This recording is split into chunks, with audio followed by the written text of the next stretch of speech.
ہم تو رکھتے ہیں مسلمانوں کا دین، دل سے ہے خدا میں ختم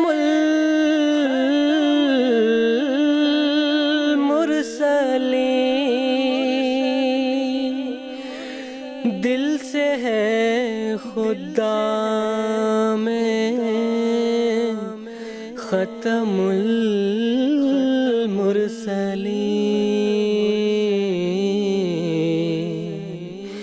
ختم المرسلین۔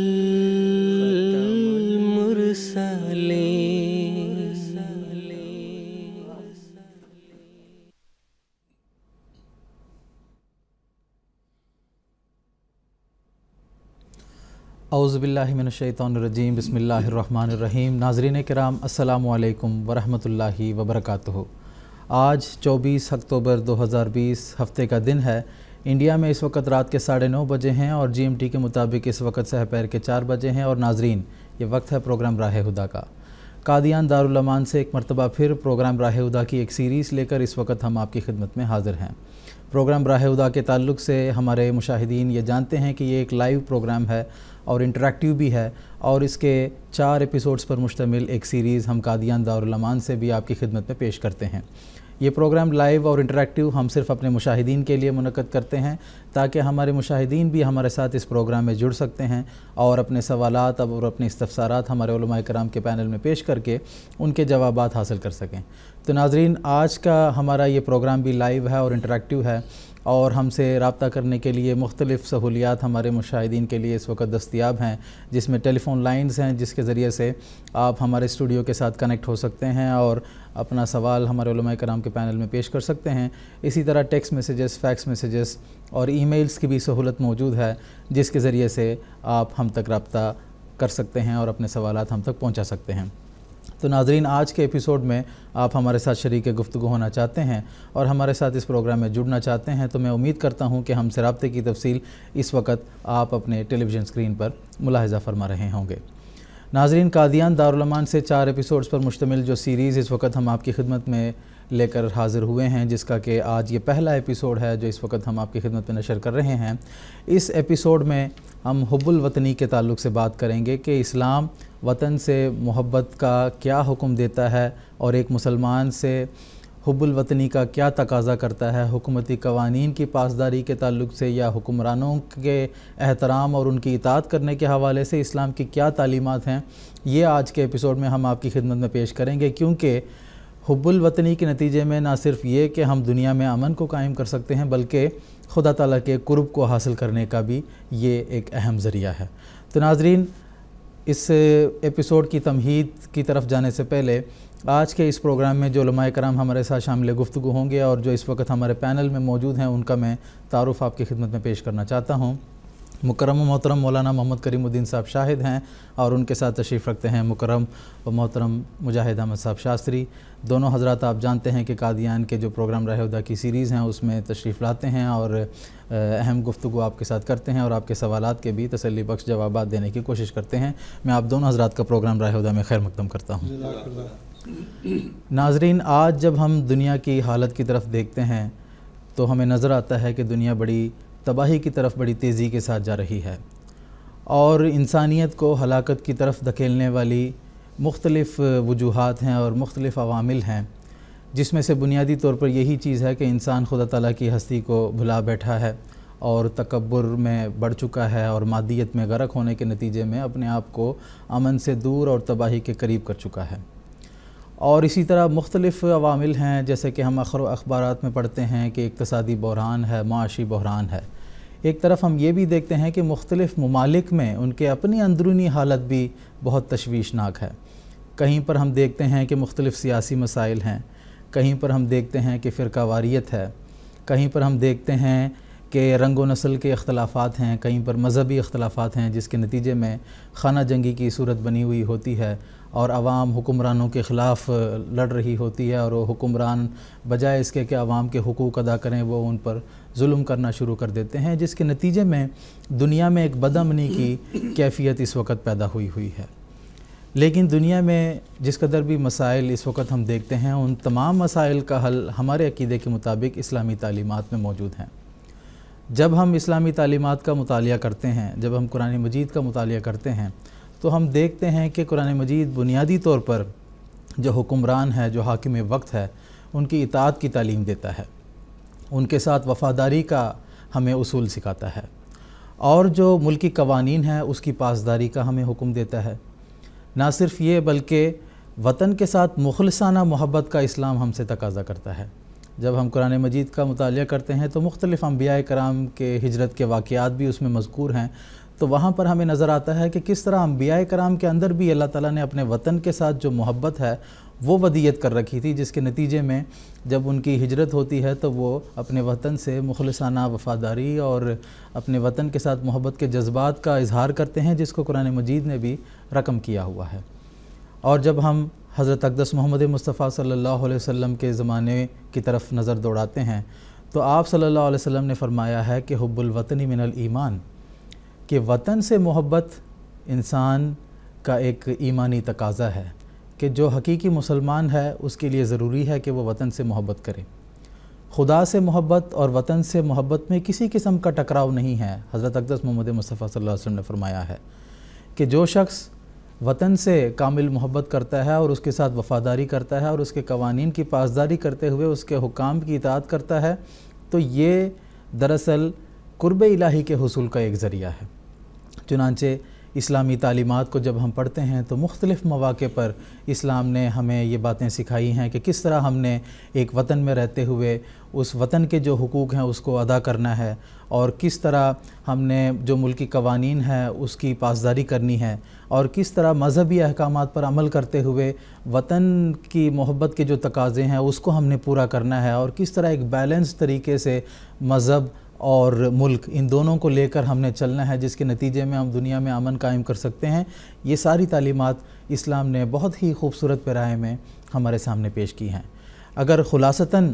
ہم اس بات کو اجمالی طور پر اس کا ذکر کرنا چاہیں گے کہ کس طرح ہم وطن کے ساتھ محبت کر سکتے ہیں اور کس طرح وطن کی ترقی میں اپنا حصہ ڈال سکتے ہیں، تو ہم یہ کہہ سکتے ہیں کہ اسلام حکمرانوں کے لیے عوام کے ساتھ انصاف کے تقاضوں کو پورا کرتے ہوئے ان کے حقوق ادا کرنے کی طرف توجہ دلاتا ہے، اور عوام کو اپنے حکمرانوں کی ہر حالت میں اطاعت کرنے کا حکم دیتا ہے۔ اور جب اس سنہرے اصول پر ہم عمل کرتے ہیں تو ہم اپنے اس ملک کو بھی امن کا گہوارہ بنا سکتے ہیں، اور دنیا میں بھی امن کے قیام کے حوالے سے ہم اپنی ذمہ داریوں کو خوش اسلوبی کے ساتھ ادا کر سکتے ہیں۔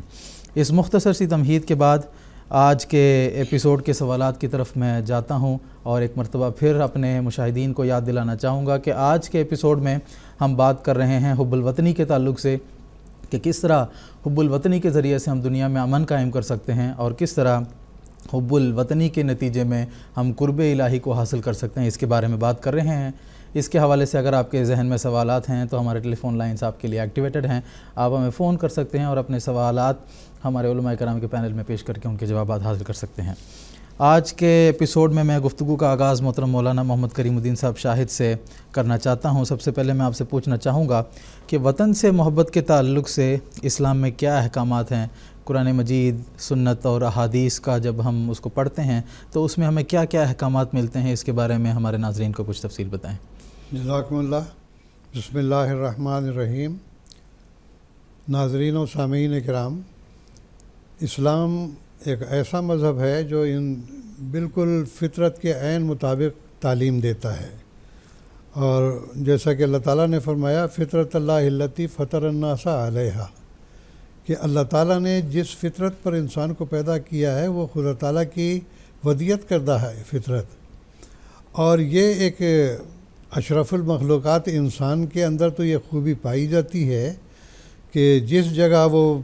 پیدا ہوتا ہے، پرورش پاتا ہے، اس جگہ سے اس کو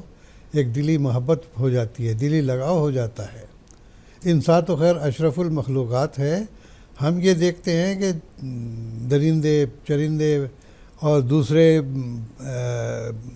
پرندوں میں سے بھی آپ دیکھیں گے کہ جہاں وہ گھونسلہ بناتے ہیں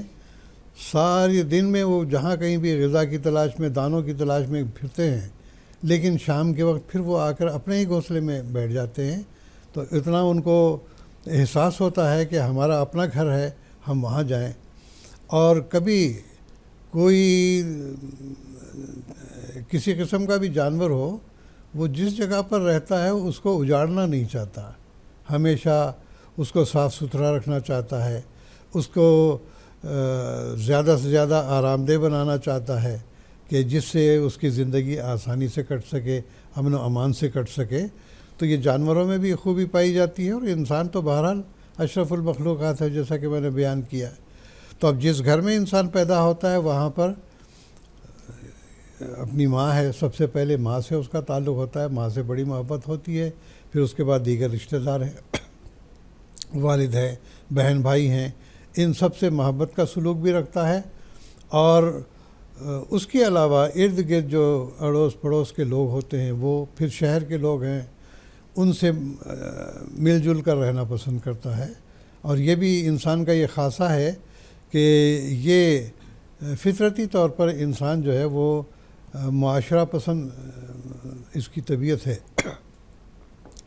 تو بہرحال کہنے کا مقصد یہ ہے کہ وطن سے محبت، جیسا کہ آپ نے بیان کیا، مشہور حدیث ہے حضرت صلی اللہ علیہ وسلم کی کہ حب الوطن من الایمان، انسان جس عقیدے میں بھی رہتا ہو اس کے دل کے اندر اپنے وطن کی محبت بہرحال جاگزی ہوتی ہے، اور کبھی اپنے وطن کو اجاڑنا نہیں چاہتا۔ اس کے لیے اللہ تعالیٰ نے یہ خاص طور پر فرمایا ہے کہ آپس میں رشتہ داری ہو یا حکومت کی پالیسیاں ہوں یا معاشرے میں رہتے ہوئے انسان کے کیا حقوق ہیں، ماں باپ کے کیا حقوق ہیں، بہن بھائیوں کے کیا حقوق ہیں، پھر یہ ہے کہ پڑوسیوں کے کیا حقوق ہیں۔ تو ان تمام باتوں کو مد نظر رکھتے ہوئے امن و امان تبھی ہم قائم کر سکتے ہیں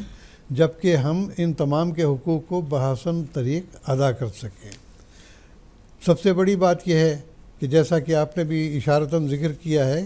کہ بسا اوقات ایسا ہوتا ہے کہ جو حکمران ہیں وہ عدل و انصاف سے کام نہیں لیتے ہیں،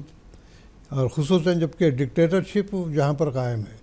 اور پھر اب جمہوریت کا جو دور آ چکا ہے، اس میں بھی ہم دیکھتے ہیں کہ بہت بڑی خرابیاں ہیں۔ ایک تو نمائندے جو چنے جاتے ہیں وہ یہ دیکھ کر نہیں چنے جاتے کہ بھئی یہ ہمارے تمام سماج کو جو ہے صحیح طریقے سے اس کو ہینڈل کر کے اس کی فلاح و بہبود کا کام یہ کر سکتا ہے، اس کے اندر وہ قابلیت ہے کہ نہیں ہے، اثر و رسوخ اس کا ہے کہ نہیں، بلکہ یہ دیکھا جاتا ہے کہ کون زیادہ جو ہے وہ ہمارا سپورٹ کرے گا، یا یہ ہے کہ کون زیادہ ہمیں فائدہ پہنچا سکتا ہے۔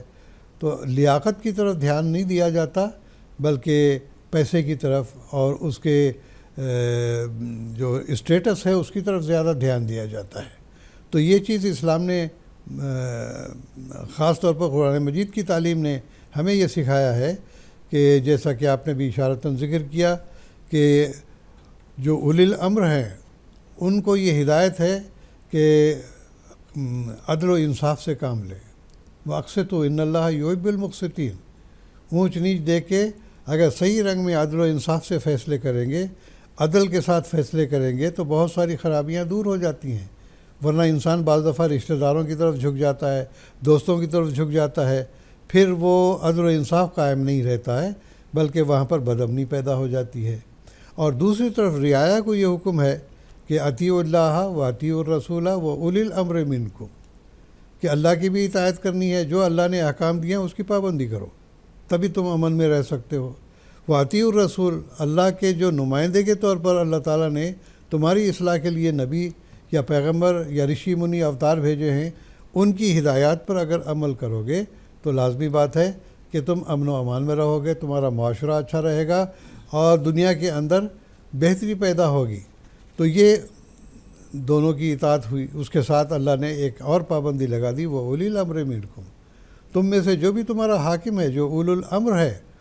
تو اس کی بھی اطاعت کرنا لازمی ہے۔ اب ہم دیکھتے ہیں کہ اس کے مطابق حضرت ابراہیم علیہ السلام کے دور سے بھی دیکھیں، حالانکہ اس وقت اکثریت وہاں کی بت پرست تھی، بادشاہ بھی جو نمرود تھا وہ بھی انتہائی درجے کا مشرک قسم کا بادشاہ تھا، بلکہ وہ مخالف تھا حضرت ابراہیم علیہ السلام کا، یہاں تک کہ اس نے آگ میں جلانے کی بھی کوشش کی۔ تو ایسے تمام حالات میں بھی حضرت ابراہیم علیہ السلام نے یہ نہیں کہ اس کی مخالفت کی ہو، یا احکام جو جس کو ہم کہیں کہ اولی الامر کے جو احکام ہیں یا بادشاہ کے جو احکام ہیں اور جو قانون اس نے بنایا ہے اس کی پابندی نہ کی ہو، اس کی پابندی انہوں نے کی ہے۔ حضرت یوسف علیہ السلام کا ذکر دیکھیں کہ فرعون یہ بھی ایک ایسا بادشاہ تھا جو خود سر تھا، لیکن جب اس کے دربار میں گئے ہیں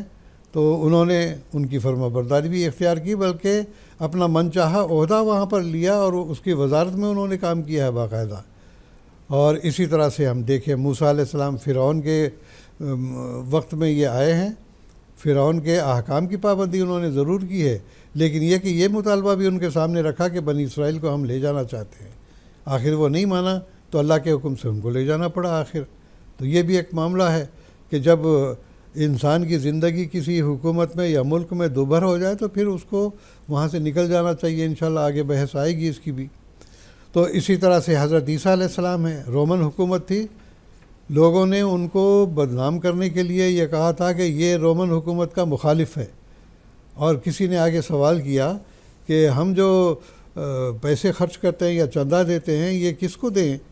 خدا کو دیں یا رومن امپائر کو دیں؟ انہوں نے کہا، یہ سوال تھا کہ یہ کہے گا خدا کو دو تو ہم کہیں گے یہ جی باغی ہے حکومت کا۔ حضرت عیسیٰ نے جواب دیا جو خدا کا ہے خدا کو دو، اور جو شہنشاہ کا ہے وہ شہنشاہ کو دو، جو قیصر کا ہے قیصر کو دے دو۔ اب اس کے بعد ہم دیکھتے ہیں حضرت محمد مصطفیٰ صلی اللہ علیہ وسلم باوجود اس کے کہ مکے میں 13 سال تک نبوت کے بعد آپ رہے ہیں، اگرچہ وہاں پر کوئی اسٹیبلش گورنمنٹ نہیں تھی، وہاں پر وہ یہ قبائلی حکومتیں تھیں، جو قبیلہ کہتا تھا اس کے مطابق کام چلتا تھا، ان کے احکام اپنے ہوا کرتے تھے، لیکن پھر بھی مکے میں جو بھی قبیلے کی حکومت تھی اس کی آپ نے پابندی کی، بلکہ آپ نے یہ بھی کہا کہ روایات میں اس کا ذکر آتا ہے کہ نبوت سے پہلے بھی عبداللہ بن جدعان ایک شخص تھا، اس نے دیکھا کہ یہ لوگ لڑتے مرتے ہیں، آپس میں سر پھٹول کرتے ہیں، بد امنی پیدا ہو جاتی ہے اور دلوں کے اندر نفرتیں اور کدورتیں پیدا ہو رہی ہیں، تو اس نے پھر ایک ایسی تنظیم بنائی جس کا نام رکھا جاتا ہے حلف الفضول۔ کہا جاتا ہے کہ یہ فضل نامی جو ہے اس کے اندر 2-3 آدمی تھے، اس کی وجہ سے اس کا نام ہی حلف الفضول یعنی فضول کا فضلوں کا معاہدہ سمجھا جاتا ہے۔ آپ نے حضرت صلی اللہ علیہ وسلم نے اس میں خود شرکت کی۔ ان کا معاملہ یہ تھا کہ ظالم کے ہاتھ کو ہم روکیں گے اور امن و امان قائم کریں گے۔ تو حضرت صلی اللہ علیہ وسلم نے بھی اپنے دور میں اپنے وقت کی جو حکومتیں اس وقت کی تھی اس کی پابندی کی ہے، باوجود اس کے کہ آپ نے بڑی تکلیفیں اٹھائی ہیں،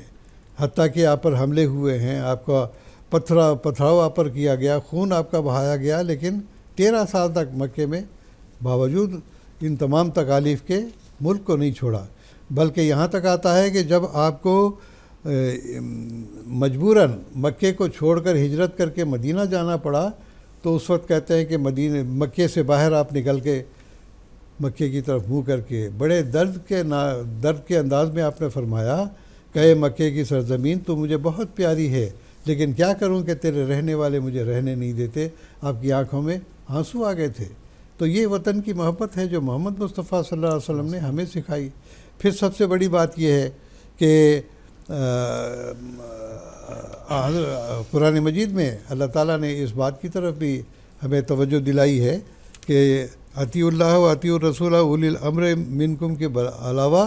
ان اللہ یامرکم ان تؤدوا الامانات الی اہلہا، جیسا کہ میں نے بیان کیا کہ ایسے اہل شخص کو چنو جو شخص تمہارے مشکلات کو حل کرنے والا ہو، تمہاری تکالیف کو دور کرنے والا ہو، امن و امان قائم کرنے والا ہو۔ تو یہ سب ایسی باتیں ہیں، بحث کو میں زیادہ لمبا نہ کرتا ہوا اس سلسلے میں بانی جماعت احمدیہ حضرت مسیح موعود علیہ الصلوۃ والسلام اور آپ کے خلفاء کے چند اقتباسات آپ کے سامنے رکھنا چاہتا ہوں۔ حضرت بانی جماعت احمدیہ فرماتے ہیں اسلام ہمیں ہرگز یہ نہیں سکھاتا کہ ہم ایک غیر قوم اور غیر مذہب والے بادشاہ کی رعایا ہو کر اور اس کے زیر سایہ ہر ایک دشمن سے امن میں رہ کر پھر اس کی نسبت بد اندیشی اور بغاوت کا خیال دل میں لائیں، بلکہ وہ ہمیں حکم دیتا ہے کہ اگر تم اس بادشاہ کا شکر ادا نہ کرو جس کے زیر سایہ تم امن میں رہ رہے ہو، تو تم خدا تعالیٰ کا بھی شکر ادا نہیں کیا۔ یہ ستارہ کیسریہ کا حوالہ ہے، صفحہ 36 کا۔ اسی طرح آپ نے فرمایا تبلیغ رسالت میں کہ خدا تعالیٰ نے جس گورنمنٹ کے ماتحت ہمیں کر دیا ہے اس کی فرما برداری کرنا ہمارا فرض ہے۔ یہ امن و امان قائم کرنے کے لیے بہت ضروری ہے۔ اب دیکھیے، لوگ تو اعتراض کرتے ہیں کہ مرزا صاحب نے گورنمنٹ انگریزی کی تعریف کی ہے، نعوذ باللہ من ذالک، گورنمنٹ انگریزی کے آپ پٹھو تھے۔ اب بتائیے کہ جس گورنمنٹ نے ایسی ظالم حکومتوں سے ہمیں نجات دی جو کہ ہمیں نماز نہیں پڑھنے دیتے تھے، جو قرآن نہیں پڑھنے دیتے تھے، اسلام کی تبلیغ نہیں کرنے دیتے تھے، ایسے لوگوں سے نجات دے کے یہاں پر امن و امان قائم کیا اور مذہبی رواداری قائم کی اور اس کے ساتھ ہی مذہبی آزادی ہمیں دی، اس گورنمنٹ کا شکریہ ادا کرنے کا حق تھا اور آپ نے وہ حق ادا کیا ہے۔ یہ نہیں کہ آپ گورنمنٹ انگریزی کے پٹھو تھے، نعوذ باللہ من ذالک۔ اسی طرح سے آج کی حکومتوں میں بھی ہم ہندوستان میں اگر رہتے ہیں تو ہمارا فرض ہے کہ ہندوستان کی حکومت کے ہم پورے پاسدار رہیں۔ اب دیکھیے، موجودہ دور میں کورونا کا بڑی وبا پھیلی، ایسی صورت میں ہم نے حضرت امیر المومنین خلیفۃ المسیح سے رہنمائی چاہی تو حضور نے یہی فرمایا کہ وہاں کی گورنمنٹ جو تمہیں ہدایات دیتی ہے اس کی تم پابندی کرو، اور اس کی پابندی اللہ تعالیٰ کے فضل سے ہم حکومت کی پابندی کر رہے ہیں۔ تو بہرحال آگے میں خلفائے احمدیت کے چند ایک اقتباس پیش کرتا ہوں۔ جماعت کے دوسرے خلیفہ حضرت مرزا بشیر الدین محمود احمد خلیفۃ المسیح ثانی فرماتے ہیں، ہمارا اصل یہ ہے کہ جو حکومت جس ملک میں قائم ہو گئی ہو ہمیں اس کے ساتھ وفادار رہنا چاہیے، اور اگر اس میں کچھ خرابیاں ہوں تو اس کے ساتھ مل کر امن ذرائع سے ان کی اصلاح کی کوشش کرنی چاہیے۔ پس ہم اپنے اصل کے ماتحت ہر ملک کے بسنے والوں کو کہیں گے کہ وہ اپنے ملک کی خیر خواہی کریں۔ اگر ہمارا اصل دنیا میں قائم ہو جائے تو دنیا سے لڑائی بند ہو جائے۔ تو امن و امان قائم کرنے کے لیے حکومت کی تابعداری بہت ضروری ہے، ورنہ یہاں پر فسادات شروع ہو جائیں گے۔ ہاں، یہ اور بات ہے کہ بعض لوگ جو حکومت کے مخالف بن جاتے ہیں اپنے اغراض کی خاطر، اس کی مثال حضرت مسیح موعود علیہ الصلوۃ والسلام نے یہ دی ہے کہ ان کی بات تو ایسی ہے جیسے کہ ایک شخص ایک ڈال پر بیٹھا ہوا ہے اور اسی ڈال کو کاٹ رہا ہے، تو خود بھی گرے گا اور دوسروں کو بھی اس سے تکلیف پہنچائے گا۔ اسی طرح آپ فرماتے ہیں خلیفۃ المسیح ثانی، یہ الفضل 1 جنوری 1922 کا حوالہ تھا۔ حضور فرماتے ہیں، وفات حضرت مسیح موعود علیہ السلام سے لے کر آج تک ہمارا یہی اصول رہا ہے کہ جو احمدی جس حکومت کے ماتحت ہو اس کی فرما برداری کرے،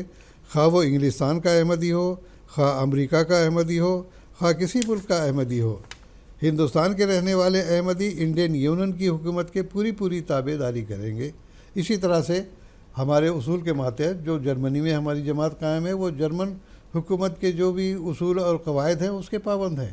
جو یو کے میں رہنے والے ہیں وہ یو کے کی حکومت کے پابند ہیں۔ اسی طرح سے ہر ملک میں جہاں جہاں بھی جماعت احمدیہ قائم ہے، یہ قرآن مجید کی تعلیمات کے عین مطابق ہر حکومت کی پابندی وہ کرتے ہیں، ہر حکومت کی فرما برداری کرنا ان کا شیوا ہے۔ اور بعض لوگ یہ اعتراض کرتے ہیں، جیسے کہ ہمارے بڑے ملک میں ہم پر یہ اعتراض لگایا جاتا ہے کہ نعوذ باللہ من ذالک یہ لوگ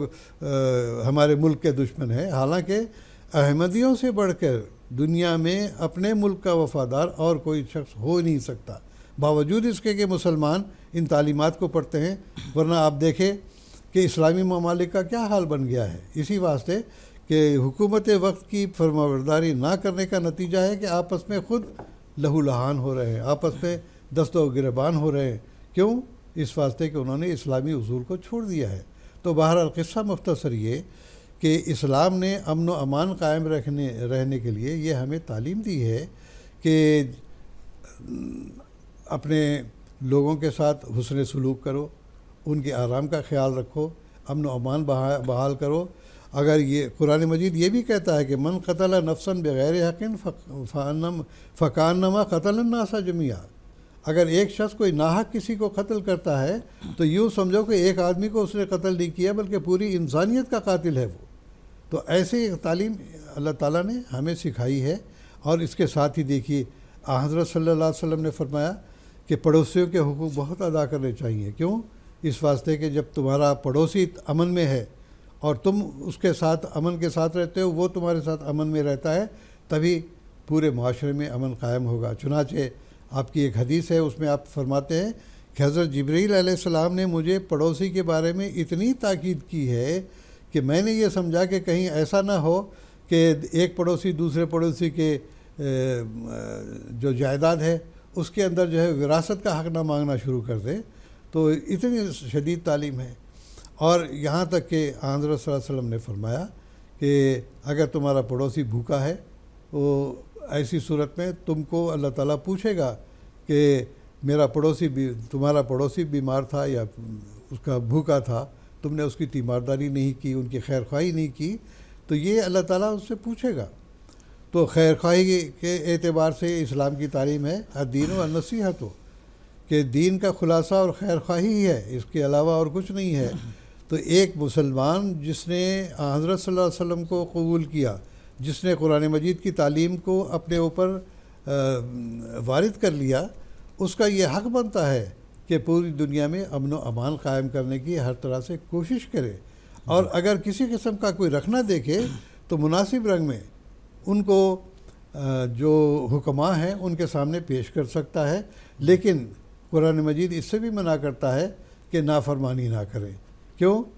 کہ اس کے نتیجے میں آپ دیکھیے کہ یہاں ہندوستان میں کیا ہے، باہر بھی دیکھیں گے، چھوٹی چھوٹی باتوں کو لے کے مطالبات کو منظور کروانے کے لیے ایجیٹیشن شروع ہو جاتے ہیں، اسٹرائک شروع ہو جاتی ہے. حضرت مسیح موعود علیہ السلام نے اسلامی تعلیمات کے مطابق ہی اس چیز کو بھی رد کیا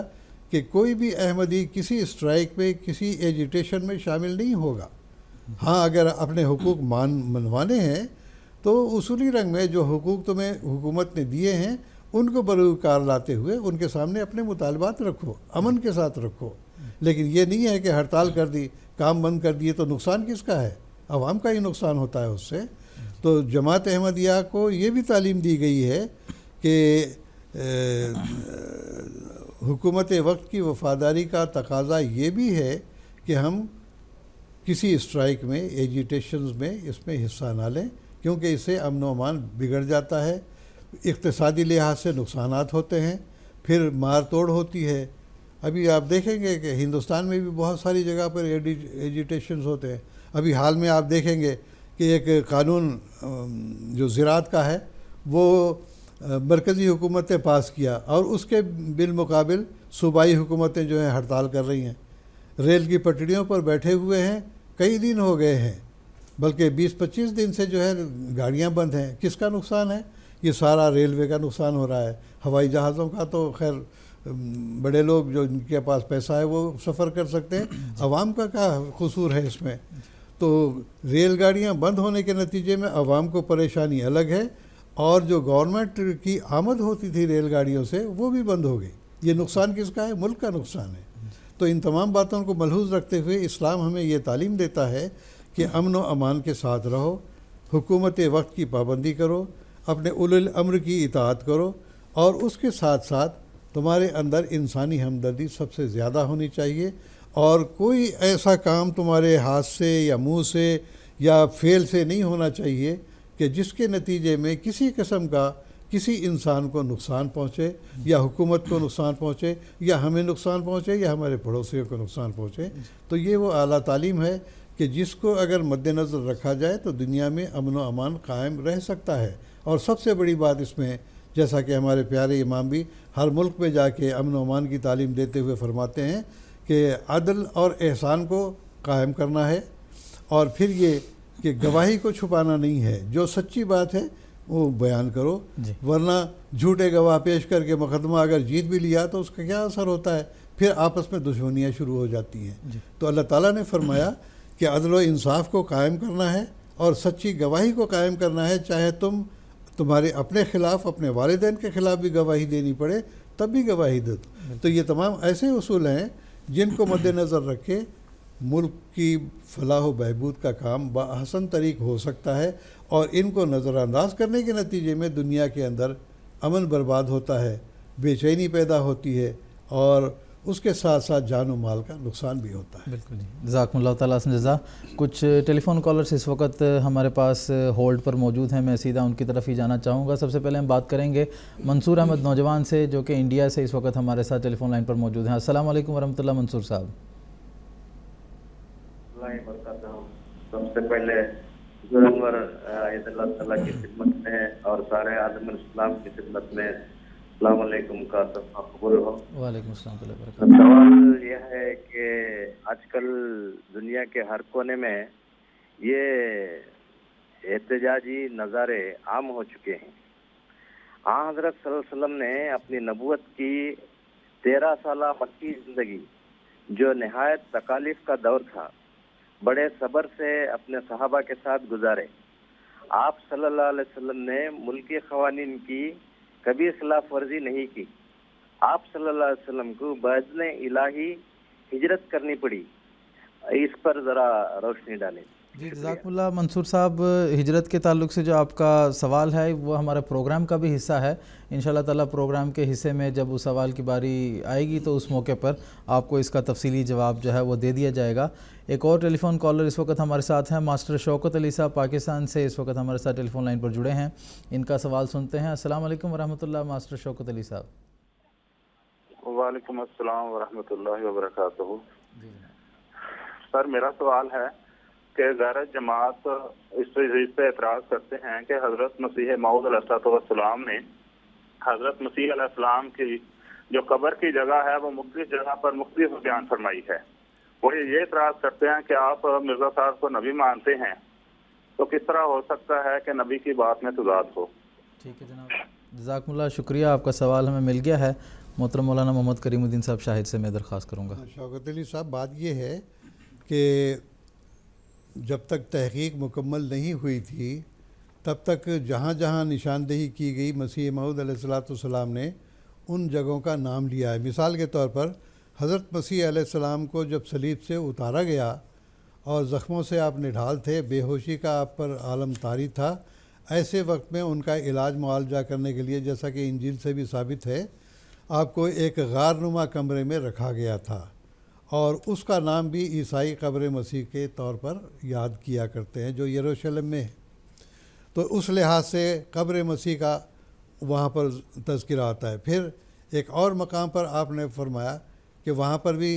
مسیح علیہ السلام کی قبر ہونے کا ثبوت بعض لوگوں نے پیش کیا تھا، تو اس کو مد نظر رکھتے ہوئے آپ نے ایک جگہ فرمایا کہ چنانچہ لوگوں کا یہ اعتقاد ہے کہ وہاں پر مسیح علیہ السلام کی قبر ہے، اور آخرکار آپ کی تحقیق آ کے مسیح ہندوستان میں جو آپ نے کتاب لکھی ہے اس میں آپ نے فرمایا کہ آپ کی اصل قبر جو ہے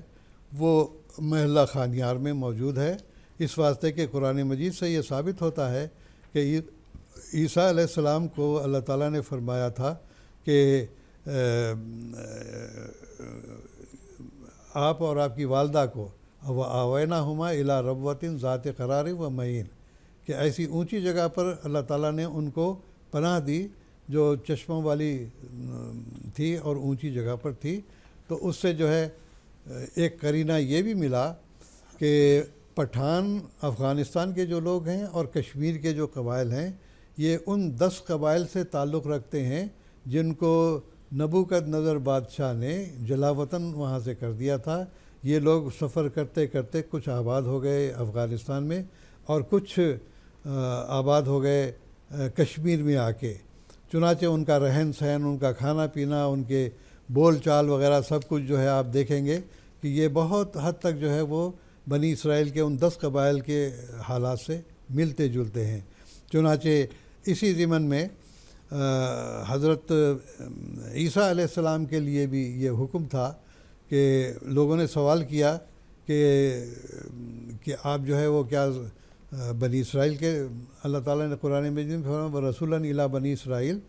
تو انہوں نے کہا کہ میری اور بھی بھیڑیں ہیں جن کا لانا میرے لیے ضروری ہے، اور ان کا اشارہ اسی طرف تھا کہ جو 10 قبائل نبوکد نظر بادشاہ نے یہاں سے جلاوطن کر دیے تھے ان کی طرف بھی مجھے بھیجا گیا، کیونکہ وہ بھی بنی اسرائیل کے قبائل تھے، اور شواہد یہ بتاتے ہیں کہ بنی اسرائیل کی تمام علامات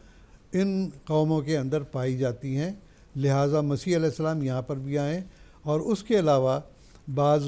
بدھ ازم کی کتابوں میں اور دوسری کتابوں میں بھی اس بات کا تذکرہ ملتا ہے کہ ان کا عیسیٰ علیہ السلام کا یہاں پر آنا ثابت ہوتا ہے۔ جزاکم اللہ تعالیٰ احسن جزا۔ اب ہم پروگرام کے دوسرے سوال کی طرف جاتے ہیں، اور محترم مجاہد احمد صاحب شاستری سے میرا یہ سوال ہے کہ جس طرح کہ مول صاحب نے بھی ابھی تفصیل کے ساتھ بتایا ہے کہ اسلام کی کیا تعلیمات ہیں، تو میں آپ سے یہ پوچھنا چاہوں گا کہ حکومتی قوانین کی پابندی اور اس کی پاسداری کے حوالے سے اسلام کی کیا تعلیمات ہیں، یہ آپ ہمارے ناظرین کو بتائیں۔ جزاکم اللہ احسن الجزا۔ ناظرین کرام، ہم سب جانتے ہیں کہ قرآن مجید ایک مکمل ضابطہ حیات ہے جس نے انسان کی قومی اور انفرادی ضرورتوں کو پورا کرنے کے لیے قیامت تک کے لیے تعلیمات پیش کی ہیں۔ آج کے اس سوال کے حوالے سے دو باتیں بہت اہم ہیں۔ پہلی یہ کہ اسلامی نقطہ نظر سے حکومت کے کیا فرائض ہیں، دوسری یہ کہ عوام کو حکومت کی پابندی کس رنگ میں کرنی چاہیے اور اس کے قوانین کو کس طرح پورا کرنا چاہیے۔ چنانچہ ابھی تفصیل کے ساتھ محترم مولانا صاحب نے یہ بتا دیا، اسلام کے نزدیک حکومت جو ایک امانت ہے، جن کے سپرد یہ امانت کی جاتی ہے، ان کا اول فرض یہ ہے کہ وہ اس امانت کا حق ادا کر دیں۔ چنانچہ جہاں قرآن مجید نے حکومت کا ذکر کیا، اس کے ساتھ ہی یہ بتا دیا کہ حاکموں کا اولین فرض یہ ہے کہ وہ عدل اور انصاف کے ساتھ کام کرے۔ چنانچہ سورہ النساء آیت 59 میں اللہ تعالیٰ نے تفصیل کے ساتھ بتا دیا، ان اللہ یامرکم ان تؤدوا الامانات الی اہلھا واذا حکمتم بین الناس ان تحکموا بالعدل،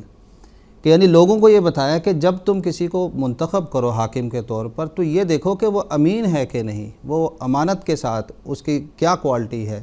نہ کہ اثر و رسوخ کے ساتھ معاشرے میں اس کے کیا اثرات ہے، یا اپنے فوائد کو مد نظر رکھو۔ دوسری بات اگلی ہی آیت میں جو آج کا سوال ہے کہ حکومتی قوانین کی پاسداری کے حوالے سے بتا دیا کہ وہ لوگ جو کہ مسلمان ہیں ان کو بتا، یا ایھا الذین آمنوا اطیعوا اللہ و اطیعوا الرسول و اولی الامر منکم۔ اس کی ابھی تفصیل کے ساتھ محترم مولانا صاحب نے بتائی کہ اللہ کی اطاعت اور رسول کی اطاعت کے ساتھ اولی الامر منکم کی اطاعت بھی بہت ضروری ہے، اور یہ امام الزمان سیدنا حضرت اقدس مسیح موعود علیہ السلام کا ہی ایک اعجاز ہے کہ آپ نے اس کی جس رنگ میں تفسیر ہمارے سامنے بیان کی، دیگر مسلمان اس کو نہیں بیان کر سکے۔ مسلمانوں میں سے ایک طبقہ ایسا ہے جو یہ خیال کرتا ہے کہ اولو الامر سے مراد اگر مسلمان حاکم ہو تو اس کی اطاعت کی جائے، اگر غیر مسلم حاکم ہو تو وہ کہتے ہیں اس کی اطاعت نہیں کرنی۔ حالانکہ یہ عقیدہ ہی اپنی ذات میں غلط ہو جاتا ہے۔ اب کے جو دنیا کے حالات ہیں، بہت سارے مسلم ممالک سے لوگ مسلمان یورپ اور امریکہ میں ہجرت کر رہے ہیں، تو اگر وہ اس عقیدے کو مان لیں اور ان کی اس بات کو مانیں تو کیا وہ ان ممالک میں جانے کے بعد وہاں کے حکومت کے قوانین کی پابندی نہیں کریں گے؟ بلکہ وہ جا کے تو وہاں زیادہ پابند ہو جاتے ہیں۔ راستوں کے جو حقوق ہیں، سگنل توڑنے کے بارے میں دیگر حقوق ہے، یا جو کچھ بھی وہاں کے قوانین ہیں، اس کی پابندی ضروری ہوتی ہے۔ بس یہ بنیاد جو بنائی جاتی ہے اور یہ کہا جاتا ہے کہ اولی الامر منکم سے مراد صرف مسلمان حاکم ہے، غیر مسلم حاکم کی جو اطاعت ہے وہ نہیں ہے، یہ غلط ہے۔ امام الزمان سیدنا حضرت مسیح موعود علیہ السلام کا، جیسے میں نے عرض کیا، نے اس کی بڑی وضاحت کے ساتھ تفسیر بیان کی ہے۔ چنانچہ حضور کے ہی الفاظ میں بیان فرماتا ہوں، حضور ایک مقام پہ بیان فرماتے ہیں، قرآن میں حکم ہے اطیعوا اللہ و اطیعوا الرسول و اولی الامر منکم۔ اب اولی الامر کی اطاعت کا صاف حکم ہے، اور اگر کوئی کہے کہ گورنمنٹ منکم میں داخل نہیں، اس وقت چونکہ گورنمنٹ انگریزی تھی، اس حوالے سے بھی ہے کہ غیر گورنمنٹ، تو یہ اس کی صریح غلطی ہے۔ گورنمنٹ جو بات شریعت کے موافق کرتی ہے وہ منکم میں داخل ہے، جو ہماری مخالفت نہیں کرتا وہ ہم میں داخل ہے۔ اسی طرح فرمایا پھر اشارت النص کے طور پر قرآن سے ثابت ہوتا ہے کہ گورنمنٹ کی اطاعت کرنی چاہیے، یعنی صاف طور پر ظاہر ہے، قرآن کریم سے بڑا واضح ہے کہ اشارہ اس آیت میں ہے کہ گورنمنٹ کی اطاعت کرنی چاہیے۔ بس یہ وہ بنیادی بات ہے جو قرآن مجید نے ایک مسلمان کے سامنے رکھی ہے اور اس کو بتایا ہے کہ اس کو اپنے اطاعت کے معیار کو اتنا بلند کرنا ہے اور اتنا اونچا کرنا ہے کہ وہ ہر حال میں اپنی حکومت کے قوانین کی پابندی کرنے والا ہو۔ اور حضرت صلی اللہ علیہ وسلم کا اسوہ حسنہ ہمارے سامنے ہے کہ آپ 13 سال مکہ میں رہے، باوجود اس کے کہ مخالف نے طرح طرح سے اذیتیں دی، پریشانیوں میں ڈالا اور ہر طرح کے ظلم کیے، لیکن آپ نے اس وقت کے جو بھی قوانین تھے وہاں کے، کبھی بھی اس میں مداخلت نہ کی، اور نہ ہی اس کو کبھی توڑنے کی کوشش کی۔ یہاں تک کہ یہ بھی آپ نظارہ تصور میں لائیں کہ 13 سال تک آپ نمازیں ادا کرتے رہے خانہ کعبہ میں، اور اسی خانہ کعبہ کے اندر بتوں کی موجودگی بھی اس وقت موجود تھی، ہبل بھی وہی تھا، لات بھی وہیں پہ تھا۔ لہٰذا حضرت صلی اللہ علیہ وسلم کا یہ اسوہ ہمارے سامنے ہے کہ آپ نے ہر رنگ میں یہ ہمیں بتایا کہ اطاعت کے قانون کی کرنی ہے، اور کبھی بغاوت اور فساد کے راستے کو اختیار نہیں کرا۔ یہی تعلیم آج ہمارے پیارے امام سیدنا حضرت خلیفۃ المسیح الخامس اید اللہ تعالیٰ بن نصر العزیز بار بار ساری دنیا میں مسلمانوں کو سمجھا رہے ہیں کہ اگر اس سنہری تعلیم کو وہ اختیار کر لیں تو اس کے نتیجے میں ملکوں کے اندر جو آج مسلم ممالک میں فساد آپ دیکھ رہے ہیں کہ عوام اپنے حکومت کے خلاف ہے، راستے بند کیے جا رہے ہیں، ملکی املاک کو ضائع کیا جا رہا ہے، اس کا خاتمہ ہی اسی وقت ہے کہ جب ہم اس بات کو سمجھیں کہ اولی الامر کی اطاعت کرنی ہے۔ حضور کے ہی الفاظ میں آپ کے سامنے رکھتا ہوں، حضور فرماتے ہیں پھر دنیاوی لحاظ سے بھی جو حاکم ہے اس کی دنیاوی معاملات میں اطاعت ضروری ہے۔ کسی بھی حکومت نے اپنے معاملات چلانے کے لیے جو ملکی قانون بنائے ہوئے ہیں ان کی پابندی ضروری ہے۔ آپ اس ملک میں رہ رہے ہیں، یہاں کے قوانین کی پابندی ضروری ہے، بشرطے کہ قوانین مذہب سے کھیلنے والے نہ ہوں، اس سے براہ راست ٹکر لینے والے نہ ہوں۔ پھر اسی طرح آج یہ سنہری تعلیم جماعت احمدیہ کے علاوہ جو اور مسلمان ہیں وہ بھی اس کو چھوڑ چکے ہیں، اور دیگر مذاہب کے بھی ہم جب دیکھتے ہیں تو وہ دیکھ لیں ذرا سی کوئی بات ہو جائے حکومت کے خلاف، کوئی بات ان کے اپنے منشا کے خلاف جو وہ سمجھتے ہیں اپنے خیال میں کہ حکومت نے غلط کر دیا، تو راستے بند کرنا، جائیدادیں لوٹ لینا اور فساد پھیلانا ایک عام بات ہو گیا۔ امام الزمان سیدنا حضرت اقدس مسیح موعود علیہ الصلوۃ والسلام نے ایک احمدی کے لیے جو شرائط بیعت مقرر فرمائی، اس میں ایک اہم آپ نے شرط یہ رکھی کہ جھوٹ، زنا اور بد نظری اور ہر ایک فسق و فجور، ظلم اور خیانت اور فساد اور بغاوت کے طریقوں سے بچتا رہے گا۔ پس یہ ایک احمدی کے لیے یہ ضروری ہے کہ وہ تبھی کامل اور صحیح اور سچا احمدی بنے گا جب وہ اس شرائط بیعت پر عمل بھی کر رہا ہوگا اور بغاوت کے طریقوں سے بچتا ہوا قوانین کی مکمل پابندی کر رہا ہوگا۔ حضرت مسلم موعود رضی اللہ تعالیٰ عنہ نے ایک شعر میں اس کو اس رنگ میں بیان کیا، امن کے ساتھ رہو، فتنوں میں حصہ مت لو، باعث فکر پریشانی حکام نہ ہو۔ اللہ تعالیٰ تمام مسلمانوں کو اس کی توفیق دے کہ وہ جس ملک میں بھی رہ رہے ہیں اسلامی تعلیم کے مطابق اس ملک کے قوانین کی پابندی کرنے والے ہوں۔ جی، جزاکم اللہ تعالیٰ حسن جزا۔ پروگرام کے اگلے سوال کی طرف جاتے ہیں، اور محترم مولانا محمد کریم الدین صاحب شاہد سے میرا یہ سوال ہے کہ جس طرح کہ آپ نے بھی پہلے سوال کے جواب میں بتایا کہ اسلام وطن سے محبت کے حوالے سے مختلف تعلیم دیتا ہے، اور ایک سچے مسلمان سے یہ تقاضا بھی کرتا ہے کہ وہ اپنے وطن کے ساتھ مخلصانہ محبت رکھے، لیکن بعض دفعہ سرکمسٹانسز ایسے پیدا ہو جاتے ہیں جس کے نتیجے میں بعض شرائط کے ساتھ اسلام ہجرت کی بھی اجازت جو ہے وہ دیتا ہے، اور انبیاء کرام کی بھی مثالیں موجود ہیں کہ وہ بھی اپنے وطن چھوڑ کر دوسرے وطن کی طرف ہجرت کر کے گئے ہیں۔ تو وہ کیا شرائط ہیں جس کے تحت اسلام ہجرت کی اجازت دیتا ہے؟ وقت کیونکہ آج مختصر بتایا جا رہا ہے جی، تو میں مختصراً چند باتیں عرض کروں گا۔ سب سے پہلی بات تو یہ ہے کہ جیسا کہ ابھی ذکر ہوتا رہا ہے کہ حضرت محمد مصطفیٰ صلی اللہ علیہ وسلم نے جب نبوت کا دعویٰ فرمایا 13 سال تک مکے میں رہے، اور باوجود اس کے کہ سخت سے سخت تکالیف دی جاتی تھیں، آپ نے صبر سے، حوصلے سے کام کیا اور کسی قسم کا کوئی مخالفانہ رد عمل نہیں دکھایا۔ چنانچہ احادیث میں ذکر آتا ہے کہ حضرت خباب بن الارت رضی اللہ تعالیٰ عنہ ایک دفعہ آئے، حضرت صلی اللہ علیہ وسلم خانہ کعبہ کے سائے میں اپنی چادر سے ٹیک لگائے ہوئے بیٹھے تھے، تو انہوں نے آتے ہی سوال کیا، یا رسول اللہ الا تستنصر لنا الا تدعو لنا، کہ یا رسول اللہ اتنی مصائب اور مشکلات ہیں، جان کے لالے پڑے ہوئے ہیں، کیا آپ اللہ سے مدد طلب نہیں کرتے ہمارے لیے کہ وہ ان مصائب مشکلات کو دور کر دے؟ اور پھر یہ کہ اللہ تعالیٰ سے آپ دعا نہیں کرتے کہ یہ دور ہمارا ختم ہو جائے؟ تو حضرت صلی اللہ علیہ وسلم جو ٹیک لگائے بیٹھے تھے اٹھ کے سیدھے بیٹھ گئے اور بڑے جلال کے ساتھ فرمایا کہ دیکھو تم لوگ جلدی کرتے ہو، تم سے پہلے جو قومیں تھیں انہوں نے دین کو اختیار کرنے کے نتیجے میں ایسی تکالیف برداشت کی ہیں کہ گڑھا کھودا جاتا تھا، اس کے اندر آدمی کو آدھا گاڑ دیا جاتا اور اوپر سے آری چلائی جاتی، اس کو 2 ٹکڑے کر دیا جاتا تھا، لیکن پھر بھی وہ اپنے دین سے برگشتہ نہیں ہوتا تھا۔ پھر یہ تھا کہ لوہے کی کنگیاں لائی جاتی تھیں اور اس کا دین کو اختیار کرنے والے شخص کا گوشت اتنا نوچا جاتا کہ اس کی ہڈیاں اور اعصاب ظاہر ہو جاتے، لیکن پھر بھی وہ دین سے نہیں ہٹتے تھے۔ لیکن تم لوگ تو جلدی کرتے ہو۔ زمانہ آتا ہے، اللہ تعالیٰ اپنے وعدے ضرور پورا کرے گا کہ ایک اکیلا سوار صنعاء سے لے کے حضرموت تک جو ہے سفر کرے گا، اس کو سوائے خدا کے اور اپنی بھیڑ بکریوں میں بھیڑیے کے علاوہ اور کسی کا ڈر نہیں ہوگا۔ تو اللہ تعالیٰ نے وہ بھی دکھایا۔ تو کہنے کا مقصد یہ ہے کہ اسلام ہمیں یہ تعلیم دیتا ہے کہ جب ظلم حد سے گزر جائے تو ایسی صورت میں پھر اللہ تعالیٰ کی طرف سے اذن ہوتا ہے کہ تم اگر اس گورنمنٹ رہ کے امن سے نہیں رہ سکتے تو پھر تمہارے لیے بہتر یہ ہے کہ کسی اور جگہ چلے جاؤ جہاں تمہیں امن ملے۔ چنانچہ حضرت صلی اللہ علیہ وسلم نے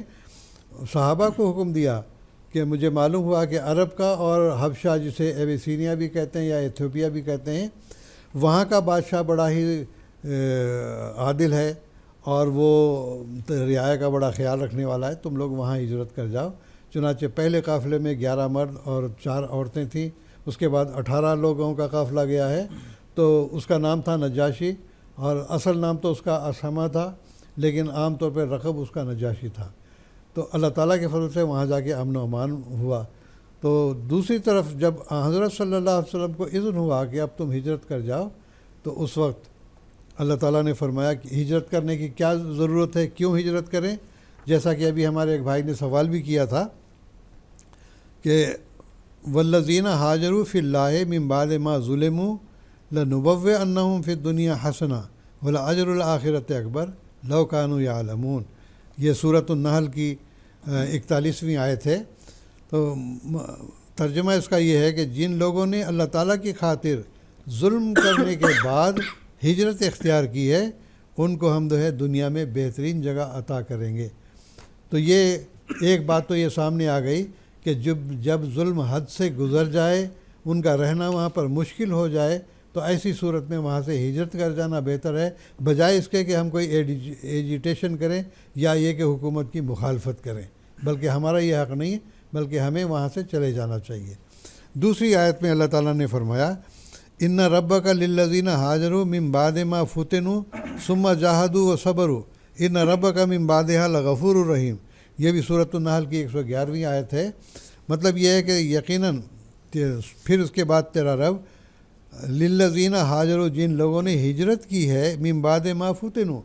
جب کہ ان کو فتنے میں ڈالا گیا۔ تو کیا دوسری وجہ یہ ہوئی کہ فتنہ و فساد میں ان کو ڈالا گیا، مارا کوٹا گیا، بد امنی میں ان کو مبتلا کیا گیا، تو گویا کہ ظلم اور زیادتی اور ہر طرح کے تکالیف جو دی جاتی ہیں، اس کے نتیجے میں پھر اگر تمہارا جینا وہاں پر مشکل ہو تو وہاں سے تمہیں ہجرت کر جانا چاہیے۔ لیکن پھر بھی یہ حکم نہیں دیا کہ تم اس کے خلاف ڈٹ جاؤ، بلکہ ہمیشہ معاہدوں کی پاسداری کی ہے اور جو قبائل کے قانون ہوتے تھے ان کی پاسداری کی ہے۔ تو یہ وجوہات ہوتی ہیں کہ جب ظلم حد سے گزر جائے تو ایسی صورت میں جب تمہارا جینا ناممکن ہو جائے تو ایسی صورت میں تمہیں ہجرت کر کے کسی اور جگہ جانا چاہیے جہاں تمہیں امن و امان نصیب ہو۔ اور اللہ تعالیٰ نے ایک اور جگہ اس کا سورۃ النساء میں بھی اس کا ذکر کیا ہے کہ جو لوگ ہجرت کر کے جاتے ہیں تو ہجرت کر کے جانے کے نتیجے میں اللہ تعالیٰ ان کو بڑی وسعت عطا کرتا ہے۔ تو بہرحال خلاصہ کلام یہ ہے کہ کسی صورت میں بھی حکومت وقت کی مخالفت نہیں کرنی ہے، تابعداری کرنی ہے۔ اگر تمہارا جینا مشکل ہو جائے تو ہجرت کر جاؤ وہاں سے۔ یہ ہجرت کے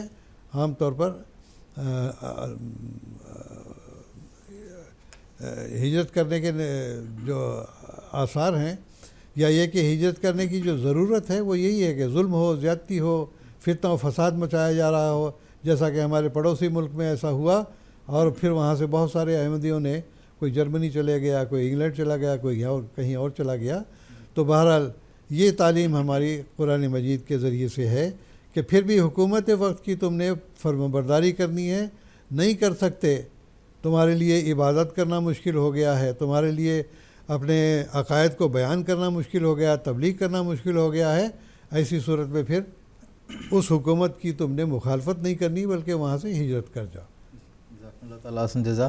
اب چوتھے سوال کی طرف آتا ہوں میں محترم مجاہد ہم صاحب شاستری سے یہ پوچھنا چاہوں گا، جیسے کہ ہم بات کر رہے ہیں کہ حکمران کی اطاعت بھی ضروری ہے اور جو ملک کی قوانین ہے اس کی پاسداری بھی ضروری ہے، تو ایسی صورت میں اگر کسی کا کوئی انفرادی حقوق کا مطالبہ ہو یا اجتماعی طور پر کسی قوم کا یا کسی اور فرقے کے حقوق کا مطالبہ ہو تو وہ اسلامی تعلیمات کی روشنی میں کس رنگ میں حکومت وقت کے سامنے پیش کر سکتے ہیں؟ اس کے بارے میں ہمارے ناظرین کو کچھ تفصیل بتائیں۔ جزاک اللہ۔ آج چونکہ وقت بہت مختصر ہے اس لیے بالکل اختصار کے ساتھ اپنی بات کو سامنے رکھوں گا۔ سب سے پہلی بات تو اسلام نے یہ کہا ہے کہ انسان کا جو حقوق مانگنے کا جو مطالبہ ہے اس کو تسلیم کیا ہے کہ کوئی بھی انسان اپنا حقوق جو ہے وہ مانگ سکتا ہے حکومت سے۔ ہاں، جو اس وقت مروجہ حقوق مانگنے کے طریقہ کار ہے، یعنی معروف طریقے میں اگر ہم اس کو کہا جائے کہ تشدد کا سہارا لیا جاتا ہے، ملکی املاک کو نقصان پہنچایا جاتا ہے، ان طریقوں سے اسلام کا اختلاف ہے۔ بنیادی چیز اسلام نے حق مانگنے کا جو حق ہے مطالبہ اس کو قبول کیا ہے، ہاں جو طریقہ کار ہے اس سے اختلاف کیا ہے۔ پھر وہ کیا طریقہ کار ہے جو اسلام نے پیش کیا ہے؟ امام الزمان سیدنا حضرت اقدس مسیح موعود علیہ الصلوۃ والسلام نے قرآن مجید کی آیات کی روشنی میں جو حل ہمارے سامنے پیش کیا ہے وہ میں رکھنا چاہوں گا۔ حضرت مسیح موعود علیہ الصلوۃ والسلام نے سورہ النحل آیت 91 کی جو تفسیر بیان فرمائی ہے اسلامی اصول کی فلسفی میں، اس کے اندر اللہ تعالیٰ کا جو یہ کلام ہے کہ ان اللہ یامر بالعدل والاحسان وایتاء ذی القربى وینہی عن الفحشاء والمنکر والبغی، کہ اللہ تعالیٰ نے عدل کا حکم دیا ہے کہ اور اس رنگ کا عدل جیسا کہ آپ قریبی رشتہ داروں سے کرتے ہو، اور پھر بتایا کہ منع کیا ہے اللہ تعالیٰ نے بے حیائی کے ساتھ اور ناپسندیدہ باتوں سے اور بغاوت سے۔ حضرت مسیح علیہ السلام روحانی خزائن اسلامی اصول کی فلسفی میں یہ بیان فرماتے ہیں کہ بغ کسے کہا جاتا ہے؟ یہ عربی زبان کا لفظ ہے، مسیح اسلام کے الفاظ ہیں، حق کے واجب میں کمی رکھنے کو بغی کہتے،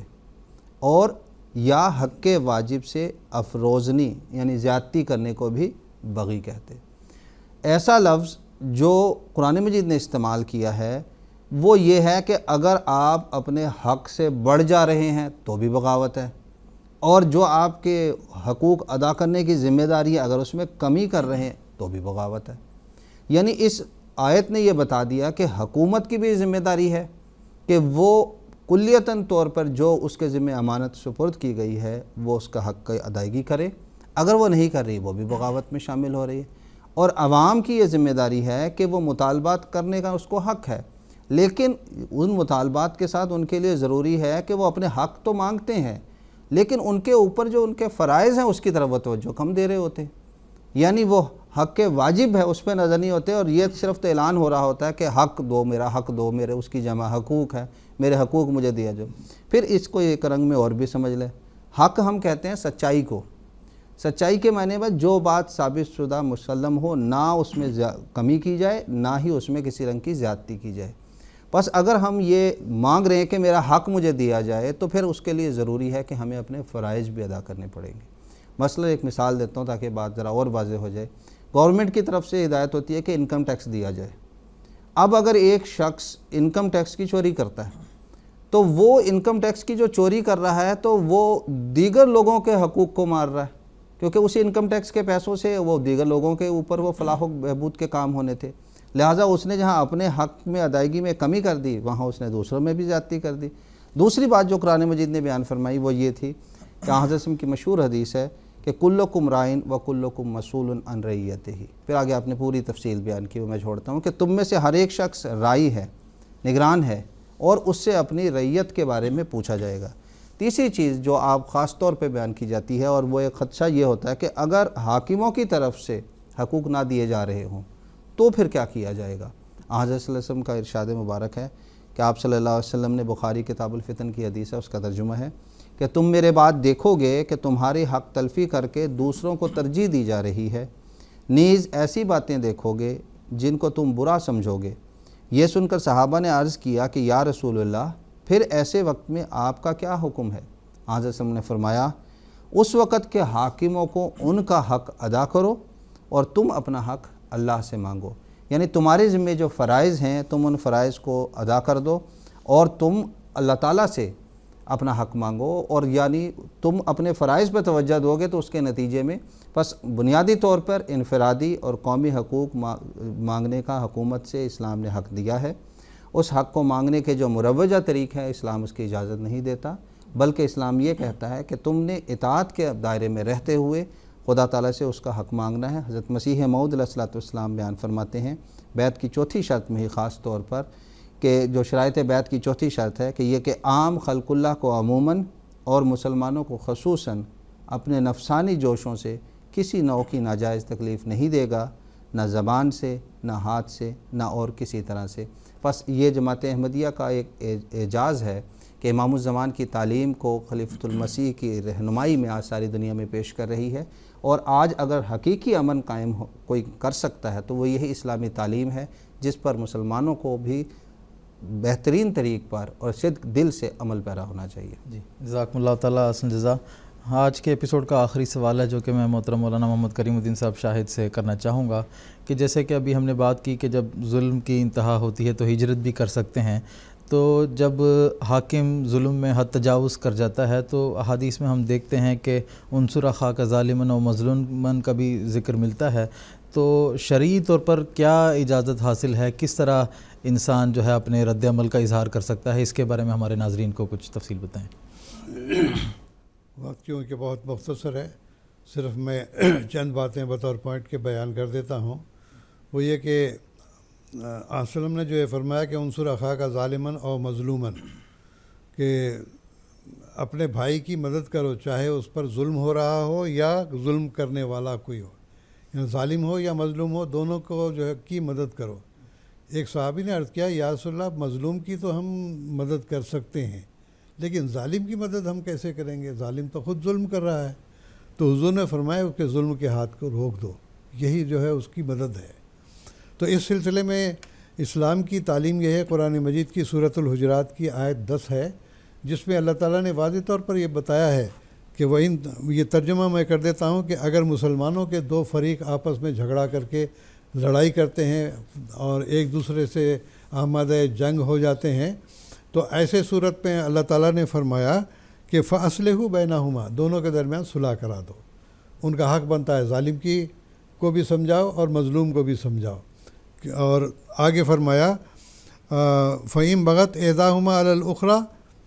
اگر ایک شخص ایک تو مانتا ہے کہ اچھا جی ٹھیک ہے ہم صلح کرنے کو راضی ہیں، دوسرا کہتا ہے میں نہیں راضی، تو اللہ تعالیٰ فرماتا ہے اگر کوئی نافرمانی کرتا ہے، بغاوت اختیار کرتا ہے، فَقَاتِلُوا الَّتِي تَبْغِي، جو نافرمانی کر کے صلح پر آمادہ نہیں ہے اس کے ساتھ سارے مل کے دوسرے مسلمان جنگ کریں گے اس کے خلاف، حتیٰ تفیہ الی امر اللہ، یہاں تک کہ وہ اللہ تعالیٰ کے حکم کے طرف آ جائے۔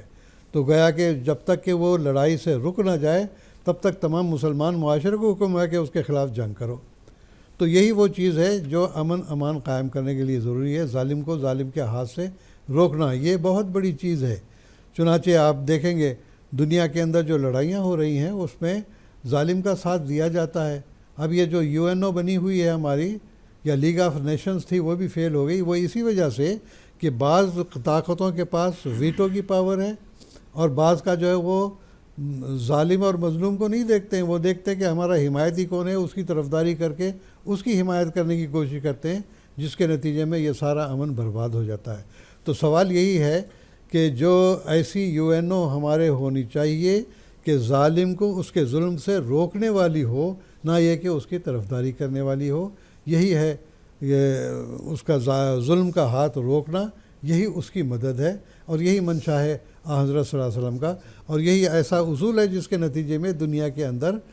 غریب ہوں یا امیر ہوں سب کے حقوق کا خیال اس میں رکھا گیا ہے، اور اگر کسی کے اندر بغاوت کا مادہ پایا جاتا ہے تو اس کو روکنے کا حکم اسلام نے دیا ہے، قرآن مجید نے دیا ہے۔ اور یہ ہے کہ جس نے بھی بغاوت کا طریق اختیار کیا ہے، نافرمانی کا طریق اختیار کیا ہے، اس کے خلاف سارے جتنے بھی معاشرے کے لوگ ہیں اس کے خلاف آ جائیں تو اس کو خود عقل آ جائے گی۔ تو یہ طریق ہے اصل صلح اور امن قائم کرنے کا۔ جزاکم اللہ تعالیٰ احسن جزا۔ ناظرین کرام، اس کے ساتھ آج کا ہمارا ایپیسوڈ ختم ہوا چاہتا ہے۔ آخر پر میں حضرت اقدس مسیح موعود علیہ السلام کا ایک اقتباس آپ کی خدمت میں پیش کرتا ہوں، جس میں حضور فرماتے ہیں، میں سچ سچ کہتا ہوں اور تجربہ سے کہتا ہوں کہ اللہ تعالیٰ نے اس قوم کو حق کے لیے ایک جرت دی ہے، بس میں اس جگہ پر مسلمانوں کو نصیحت کرتا ہوں کہ ان پر فرض ہے کہ وہ سچے دل سے گورنمنٹ کی اطاعت کریں۔ یہ بخوبی یاد رکھو کہ جو شخص اپنے محسن انسان کا شکر گزار نہیں ہوتا وہ خدا تعالیٰ کا شکر بھی نہیں کر سکتا۔ تو ناظرین،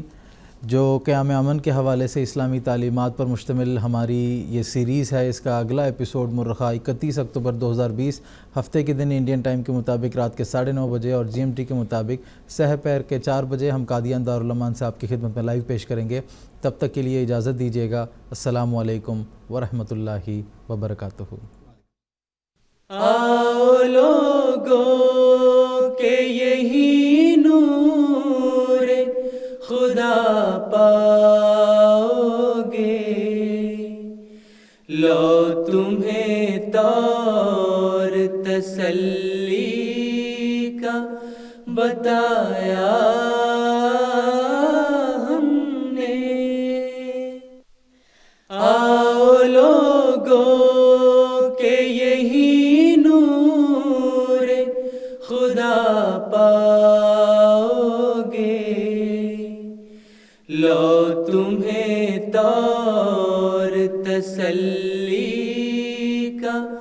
بتایا ہم نے،